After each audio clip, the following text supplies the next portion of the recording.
अब आचार्य श्री के दोहा स्तुति शतक पर चलते हैं। आज संभवनाथ भगवान की स्तुति अपन इसमें देखते हैं। भव भव भवन भ्रमित हो,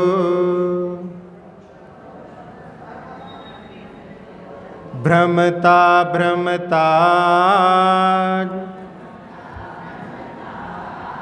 संभव जिन भव शिव मिले,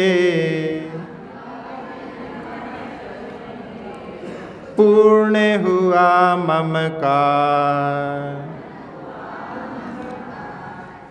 आचार्य श्री इसमें लिख रहे हैं कि भव भव में भवन में भ्रमित हुआ।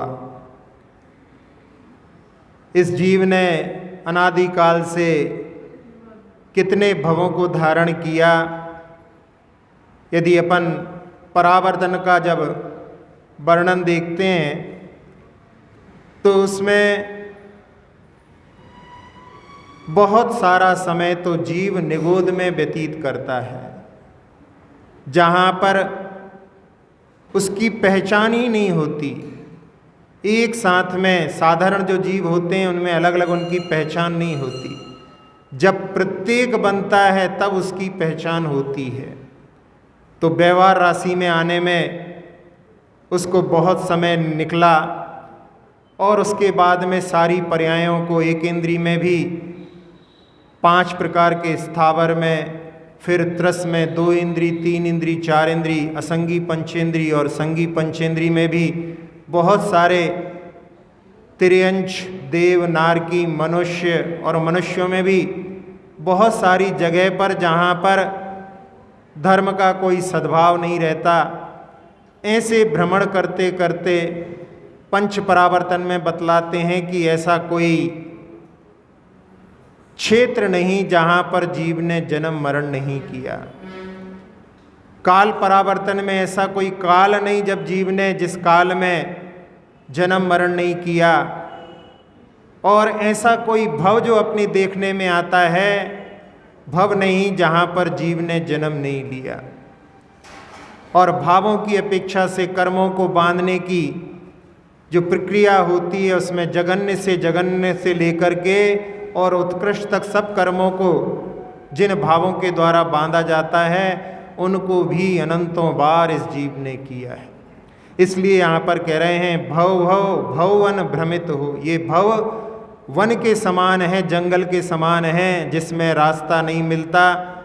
और भ्रमता भ्रमता आज संभव जिन भव शिव मिले, पूर्ण हुआ मम काज। इसमें कह रहे हैं कि संसार रूपी वन में भ्रमण करते करते बड़े भाग्योदय से आज जो है जिनेंद्र भगवान, संभवनाथ जिनेंद्र भगवान की शरण प्राप्त हुई है। और उसमें कह रहे हैं कि भगवान भव शिव मिले, इस भव से मुक्ति मिले, मोक्ष मिले, तब मेरा कार्य पूर्ण होगा। वैसे तो मोक्ष मार्ग के लिए प्रारंभ भी यदि मिल जाता है तो अंत भी अवश्य प्राप्त हो जाता है। दोनों प्रकार के अर्थ ले सकते हैं कि भगवान की शरण एक बार प्राप्त हो गई, क्योंकि एक बार यदि भगवान की शरण प्राप्त हो जाती है, सम्यक दर्शन प्राप्त हो जाता है, तो वो अनंत संसार चुल्लू भर पानी के समान बचता है, जो समुद्र के जल को चुल्लू भर परिवर्तित कर देता है। ऐसा भगवान की शरण होती है। तो इस संसार में बड़े भाग्य से हमारे लिए जिनेंद्र भगवान की शरण मिली है और उसके माध्यम से हमें अपने कल्याण का मार्ग प्रशस्त करने की प्रेरणा इस काव्य से लेना चाहिए। इसके माध्यम से पुनर्जन्म का सिद्धांत भी यहाँ पर परिलक्षित होता है। केवल एक भव नहीं, भव भव का भ्रमण करते हुए इस जीव ने इस संसार में अनंतों भवों पर अपने जीवन को बिताया है। एक लड़का मिला था हमको, कहने लगा कि हमको पहले अपने पूर्व भव का पूरा याद था। हम एक शहर में, अशोकनगर जो है, वहाँ में रहता था और एक हमारा गांव है पास में, वहाँ पर पूर्वज हमारे वहाँ पे रहते थे। जब मैं छोटा था तो एक दिन वहाँ से गाड़ी से आ रहा था और गाड़ी एक बीच के स्टेशन पर गांव पर रुकी और मैं उतर करके उस गांव के अंदर जाने लगा। ये सब लोग समझ नहीं पाए और उस एक घर में पहुंच गया। मैंने बताया कि यहाँ पर मेरा जन्म हुआ था, ये सारे मेरे रिश्तेदार हैं, बच्चे वगैरह सब जो है, वृद्ध था, सब कुछ बताया। कहने फिर धीरे धीरे जो है वो जो स्मृति थी वो सब चली गई, लेकिन बचपन में पूरी उसको पूर्व भव की स्मृति थी। तो ऐसा जो है पूर्व भव का सिद्धांत कि हम भव भव में भ्रमण कर रहे हैं, इसके माध्यम से हम कब तक भ्रमण करते रहेंगे, इसकी जो है कभी इति होगी। इस प्रकार की जो है धारणा, इस प्रकार की भावना सामायिक में चिंतन करने के लिए थोड़ी देर के लिए अपना समय निकालें, तो इसके माध्यम से अपने लिए इस भव के भ्रमण से जो है मुक्ति के लिए मार्ग अवश्य प्रशस्त होगा। अगले काव्य पर चलते हैं। क्षण क्षण मिटते द्रव्य हैं, पर्यवश अविराम, चिर से हैं चिर ये रहें, स्वभाववश अभिराम। यहाँ पर द्रव्य का स्वभाव बतलाया है। द्रव्य जो नई नई पर्यायों को प्राप्त करता रहता है वो द्रव्य कहलाता है, और उसमें द्रव्य का ये स्वभाव है कि उसकी पर्याय जो स्टेज होती है, परिणति होती है एक समय की, वो स्थिर नहीं रहती, वो परिवर्तन होती रहती है। अपने को एक समय में परिवर्तन समझ में नहीं आता, लेकिन जब अपन किसी को बहुत दिनों बाद देखते हैं तो कहते हैं अरे यार तुम तो बहुत परिवर्तित हो गए, बड़े हो गए, बाल सफ़ेद हो गए आदि जो कुछ कहते हैं वो बहुत दिनों के बाद देखने में समझ में आता है। तो ये परिवर्तन जो है प्रत्येक समय में चलता रहता है। एक एक समय में जो काल द्रव्य है वो सभी द्रव्यों में परिवर्तन करता रहता है, और द्रव्य का स्वभाव ही है। जैसे द्रव्य को इंग्लिश में लिक्विड कहते हैं, लिक्विड का स्वभाव होता है फ्लो होता है वो। तो फ्लो का अर्थ मतलब कि कुछ नई चीज को प्राप्त करता है, ऐसे सभी द्रव्यों में ऐसा होता है। अब दो द्रव्य तो ऐसे हैं जो अपने लिए दिखाई देते हैं, यानी वैसे जीव द्रव्य तो दिखाई नहीं देता, लेकिन अंदर विद्यमान है, उसके माध्यम से अपन उसको समझ लेते हैं। तो जीव द्रव्य और पुद्गल ये दो ही दिखाई देते हैं, और इनमें जो है परिवर्तन अपने लिए पुद्गल द्रव्य के परिवर्तन के माध्यम से समझ में आता है। तो यहाँ पर यही कहा है कि क्षण क्षण मिटते द्रव्य हैं, पर्यवश अविराम, इसमें कभी विराम नहीं होता, पर्याय उसकी एक के बाद एक प्रति समय निकलती रहती है। जब आप दाढ़ी बनाते हो, जितने समय में आपकी रेजर ऊपर से नीचे जाकर के इसको कट करती है और दूसरी बार उस तक पहुँचे, उतने समय में असंख्यात प्रदेश उस बाल की वृद्धि हो जाती है। अब असंख्यात सुनकर के ऐसा लगता है कि बहुत बड़ा होगा, लेकिन असंख्यात प्रदेश भी इतना छोटा होता है कि असंख्यात प्रदेशी कई जीव जो हैं अपने लिए दिखाई नहीं देते। निगोद के जीव आदि तो दिखाई नहीं देते। कई बार ऐसे सूक्ष्म जीव भी होते हैं कि जिसमें कॉपी के ऊपर जब खोलो, बरसात में अक्सर ऐसा होता है कि छोटे छोटे जीव चलते हुए दिखाई देते हैं, लेकिन वो भी इतने सूक्ष्म होते हैं कि उन पर जो है यदि ध्यान नहीं दो तो वो वहाँ पर अपनी दृष्टि में ना आए। तो वो असंख्यात प्रदेश वृद्धि उसकी एक समय में हो जाती है, और वो होते होते इकट्ठे होते होते 2 दिन में आपके दाढ़ी के बाल दिखने लगते हैं कि हाँ अब फिर से जो है करने के लिए समय आ गया। तो ये मतलब प्रत्येक समय में परिवर्तन सब द्रव्यों में चलता रहता है, लेकिन फिर भी कह रहे हैं चिर से हैं चिर ये रहें, यानी चिरकाल से हैं और चिरकाल तक रहेंगे।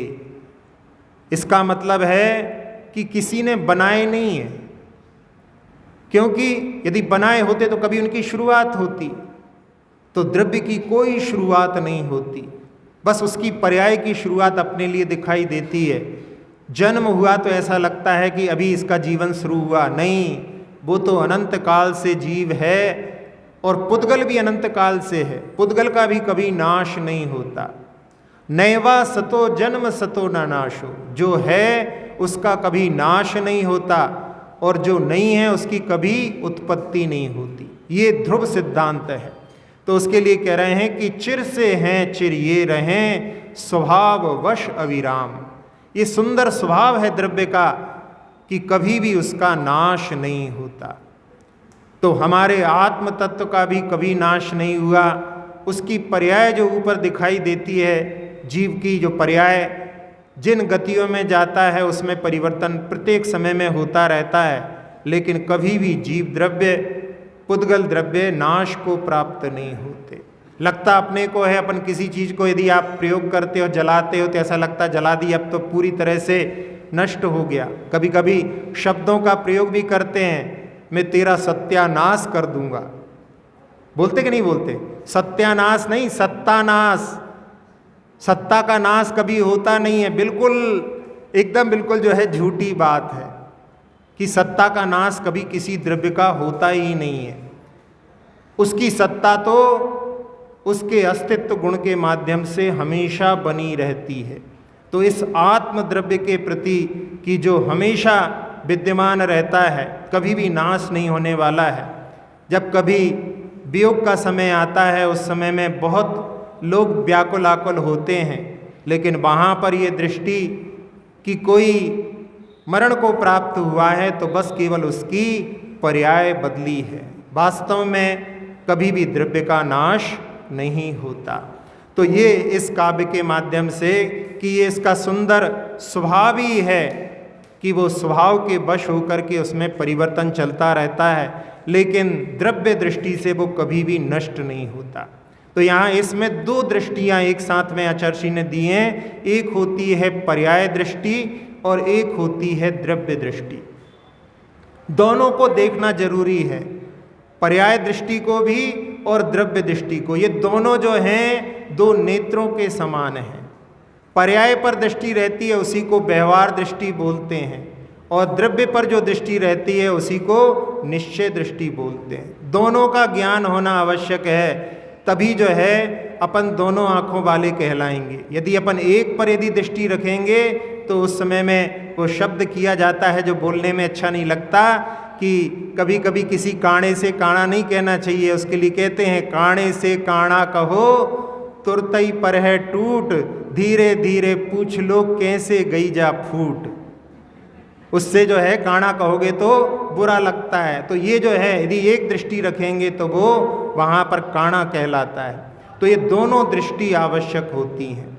कुछ जो धर्म बने हैं, एक बौद्ध धर्म हैं, उन्होंने केवल पर्याय दृष्टि को पकड़ लिया। वो कहते हैं क्षणभंगुर है सब कुछ संसार में। क्षणभंगुर तो है, लेकिन उसके साथ में ध्रुवता भी जुड़ी रहती है।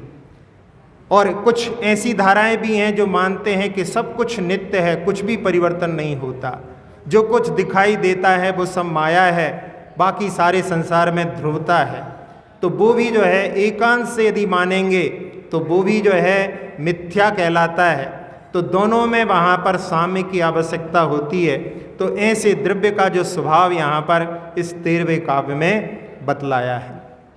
अब इसके बाद में अपन तीसरे काव्य पर चलते हैं।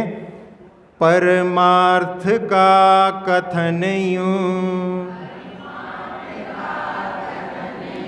मंथन किया समय, यतिपन पाले यतन से, नियमित यदि हो देव। परमार्थ का कथन यूं, ये परमार्थ कथन है जिसको सार्वभौमिक कहें, जिसको मोक्ष के लिए प्राप्त कराने वाला कथन कहें। इसमें कोई भी स्वार्थ नहीं है, वास्तविक सिद्धांत है कि परिवर्तन के साथ साथ में ध्रुवता। जो तत्वार सूत्र का सूत्र आता है कि द्रव्य का लक्षण क्या, तो उसमें कहा सद्द्रव्य लक्षणम।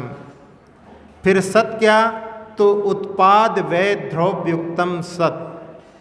उत्पाद यानी नई नई पर्याय उत्पन्न होना, वै का अर्थ पुरानी पुरानी पर्याय का नाश होना, और ध्रुवता यानी उसमें स्थिरता भी बनी रहना। तीनों चीज़ें एक साथ घटित होती हैं। जैसे उंगली के उदाहरण के माध्यम से, ये उंगली सीधी है, इसको टेढ़ा कर लिया, तो उस समय में जो सीधी पर्याय थी उसका व्यय हो गया और टेढ़ी पर्याय की उत्पत्ति हो गई, लेकिन उंगली वहाँ पर ध्रुवता के रूप में है।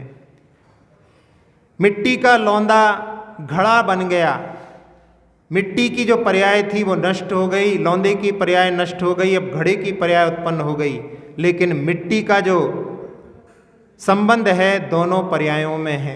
तो ऐसी ध्रुवता के साथ में जो होता है, ये परमार्थ का कथन है कि हमारा आत्मद्रव्य भले ही कितनी पर्यायों में रहे, लेकिन उसमें ध्रुवता जो है जीवत्व की हर में बनी रहती है। और इस प्रकार का मंथन किया स्वमेव, भगवान आपने मंथन करके स्वमेव इस परमार्थ कथन का प्रतिपादन किया और हमारे लिए भी प्रेरणा दी कि संसार में इस प्रकार से कितनी बार जो है हम जन्म और मरण कर चुके हैं। पुनरपि जननम पुनरपि मरणम पुनरपि जठरी पुनरपि जननी जठरे सैनम, यानी बार बार जो है जीव जन्म मरण करता है। कितने भवों में जननी के उदर में जो है रुका है, कब तक ये चलता रहेगा। तो इसलिए यहाँ पर कह रहे हैं कि उससे ऊपर उठने के लिए मंथन करके आपने दीक्षा धारण की और उसके माध्यम से आपने कल्याण को प्राप्त किया। और यहाँ पर आचार्य उपदेश के रूप में कह रहे हैं, यतिपन पालें यतन से। यदि मुनि व्रत को जो है यत्न पूर्वक जो पालन करता है तो नियमित यदि हो देव, तो उसके बाद में नियम से जो है देव पर्याय यहाँ से, क्योंकि अभी पंचम काल में मुक्ति का मार्ग नहीं खुला हुआ है, इसलिए जो भी चाहे त्रियंच हो चाहे मनुष्य हो, यदि वो धर्म का अणुव्रतों का सम्यक दर्शन के साथ में यदि मरण होता है तो नियम से वो देव होते हैं। अब इसमें पुरुषार्थ करने की बात कही है, क्योंकि पुरुषार्थ के माध्यम से ही हम अपना कल्याण कर सकते हैं। श्रमण संस्कृति कहलाती है। अपनी संस्कृति क्या कहलाती है? श्रमण का अर्थ होता है श्रम पूर्वक जो अपने कल्याण का पुरुषार्थ करते हैं। एक जो संस्कृति कहलाती है वैदिक संस्कृति में, वहाँ पर समर्पण संस्कृति है उनके यहाँ, और उनके जितने भी तीर्थ होते हैं वो तीर्थ उनके प्रायः नदी के किनारे होते हैं, और आप लोगों के तीर्थ जो हैं प्रायः पर्वतों पर होते हैं। तो नदी का स्वभाव कैसा होता है? बहना, अपने आप जो है धीरे धीरे करते करते समुद्र में पहुंच जाती है, लेकिन पहाड़ पर चढ़ने के लिए श्रम करना पड़ता है। तो ये श्रमण संस्कृति है, इसलिए यहाँ पर यतन दिया हुआ, यतन के माध्यम से अपन ने इसको निकाला है। तो यदि अपन पुरुषार्थ करें तो उसके माध्यम से अपन भी, क्योंकि इस समय में यदि अपन देव बनते हैं तो आगे जो आने वाला काल है छठा काल, क्योंकि उस समय में कोई भी संस्कृति नहीं रहेगी, पूरा जो है पशुओं जैसी स्थिति रहेगी। तो उस समय ना जन्म लिया जाए, इसलिए देव पर्याय को प्राप्त करके और पुनः जब यहाँ पर, नहीं तो विदेह क्षेत्र में तो हमेशा ही वहाँ पर मुक्ति का मार्ग खुला रहता है। लेकिन ऐसा सुन करके कई लोग सोचे कि विदेह में अपन बन जाएं जा कर के मनुष्य। तो पहले भी कहा था कि विदेह में जो मनुष्य बनते हैं उनके लिए अपनी श्रद्धा को साथ में ले जा करके नहीं, यानी साथ में रखते हुए नहीं ले जा सकते, क्योंकि सम्यक दृष्टि जो भी मनुष्य और तिर्यंच होंगे वो नियम से देव होंगे, क्योंकि मिथ्यात्व के साथ में ही चाहे वो नरक गति हो, चाहे तिर्यंच गति हो, चाहे मनुष्य गति हो, वो मिथ्यात्व के साथ में ही मनुष्य के लिए तिर्यंच के लिए प्राप्त होगी। देव और नारकी जब उत्पन्न होते हैं तो वो यदि सम्यक के साथ में होते हैं तो वो नियम से मनुष्य बनते हैं। चाहे नरक से भी नारकी आते हैं, यदि सम्यक दृष्टि होते हैं तो वो मनुष्य बनते हैं। देव भी वहाँ से आते हैं तो सम्यक दृष्टि होने के कारण में मनुष्य बनते हैं, और मिथ्यात्व के कारण में नरक से आने वाले जीव जो हैं तिर्यंच होते हैं, और ऊपर से भी पहले दूसरे स्वर्ग से आने वाले तो एकेंद्री में भी उत्पन्न हो सकते हैं, और 12वें स्वर्ग तक के जो रहते हैं वो आकर के त्रियंच में यानी पंचेंद्रीय त्रियंच भी हो सकते हैं। उसके ऊपर के जो देव रहते हैं वो नियम से ही मनुष्यों में उत्पन्न होते हैं। तो इस प्रकार से यहाँ पर यत्न पूर्वक यदि अपन पुरुषार्थ करें, जिसमें सच्ची श्रद्धा का पुरुषार्थ अपना जो है वो अभी पूर्ण नहीं है, यानी अपन सोच लो कि भाई सच्ची श्रद्धा प्राप्त हो गई बस इतना ही पर्याप्त है, ऐसा नहीं। क्योंकि श्रद्धान को मजबूत बनाने के लिए यदि अपन अणुव्रतों को धारण करते हैं, महाव्रतों को धारण करते हैं, तब फिर वो अपनी निष्ठा, क्योंकि जो सही आस्था होती है वो व्रतों को अंगीकार करने के लिए प्रेरणा देती है। यदि अपनी जो है व्रतों के लिए भी प्रेरणा प्राप्त नहीं हो रही है, ये कहने लोग यहाँ चारित्र मोहिनी कर्म का उदय है, ये तो केवल बातें हैं। वास्तव में यदि सच्ची श्रद्धा हो तो भगवान के बताए हुए मार्ग पर चलने का भाव अवश्य उत्पन्न होना चाहिए। तब तक जो है अपनी श्रद्धा जो है सच्ची श्रद्धा नहीं है, ऐसा मान करके चलना चाहिए। जहाँ कहीं कोई असमर्थता हो बात अलग है, लेकिन यदि सब कुछ अनुकूलताएं हैं उसके बाद में भी यदि अणुव्रतों को धारण नहीं कर रहे हैं, इसका मतलब है कहीं ना कहीं हमारी श्रद्धा में कोई कमी अवश्य है। तो यहाँ पर यत्न करने के लिए प्रेरणा इस काव्य के माध्यम से प्राप्त करना चाहिए। अब अगले काव्य पर, तुम पद पंकज से प्रभु झर झर झरी परा, जब तक शिव सुख ना मिले पीयूं षटपद जा। भगवान के लिए चरणों के लिए पंकज यानी कमल की उपमा दी है, और उनसे जो पराग झरती है वो झर झर झरी पराग, वहाँ से पराग का झरना हो रहा है। और कह रहे हैं भगवान आपकी आराधना करते हुए उस पराग का मैं पान करूं। किस प्रकार से? जैसे भ्रमर, षटपद जो होता है भ्रमर का पर्यायवाची है, तो भ्रमर जो होते हैं वो कमल के आसपास ही मंडराते रहते हैं।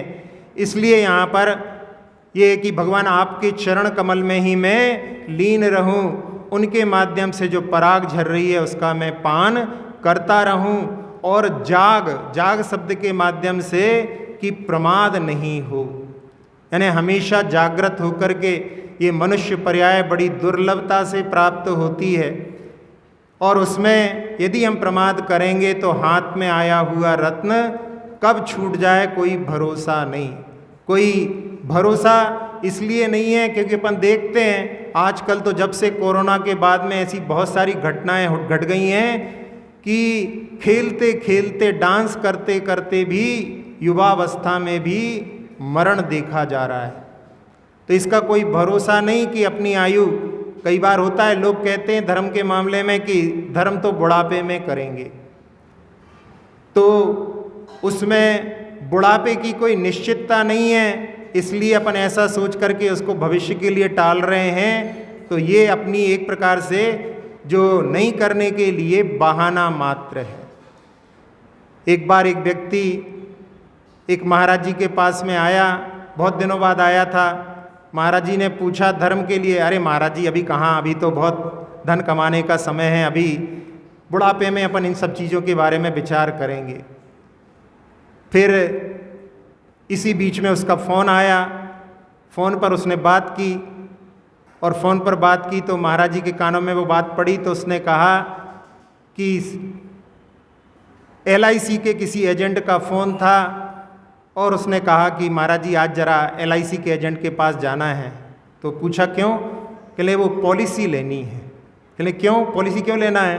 कहले अब बच्चे हैं, पत्नी हैं, कब क्या हो जाए कोई भरोसा नहीं, तो उनके जीवन की स्थिरता, उनकी जीवन तो अच्छे से चल सके इसलिए पॉलिसी ले रहे हैं।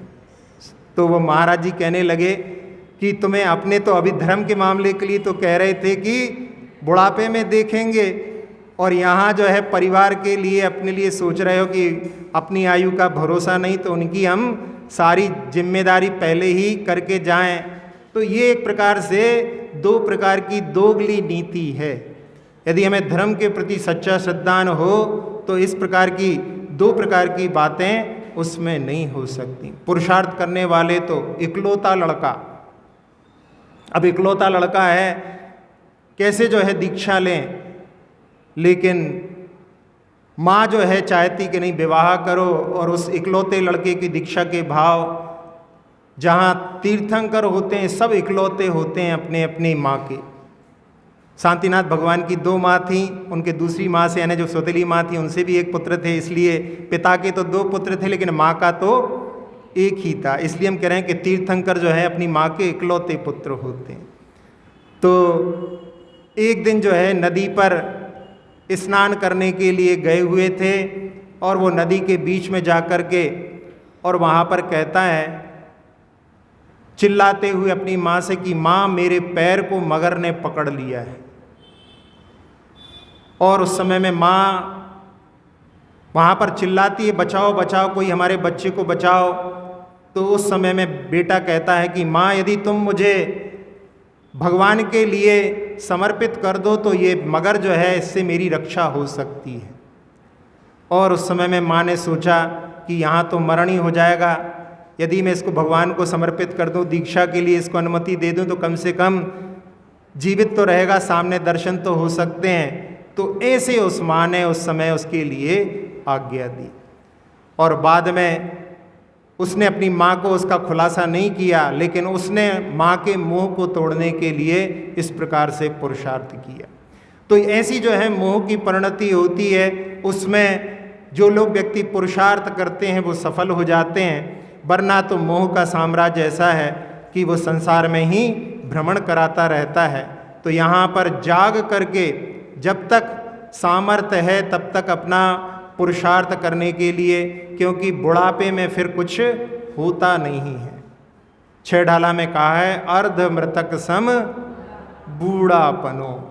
बुढ़ापे में अभी कई कई घरों में जाते हैं, वृद्ध व्यक्ति वहाँ पर बैठे हुए मिलते हैं, मंदिर के दर्शन भी करने नहीं आ सकते। तो ऐसी जो है वृद्धावस्था की अवस्था होती है, उसमें उन्होंने कहा अर्ध मृतक सम, क्योंकि मृतक को 4 लोग उठाते हैं और अर्ध मृतक को 2 लोग उठाते हैं। बुढ़ापे में दोनों हाथ पकड़ करके दोनों तरफ से जो है उठाने का प्रयास करते हैं। तो ऐसी अवस्था ना हो, उसके पहले जाग करके जिन भगवान की शरण अपने लिए प्राप्त हुई है उसमें अपने लिए कल्याण का मार्ग प्रशस्त करना चाहिए।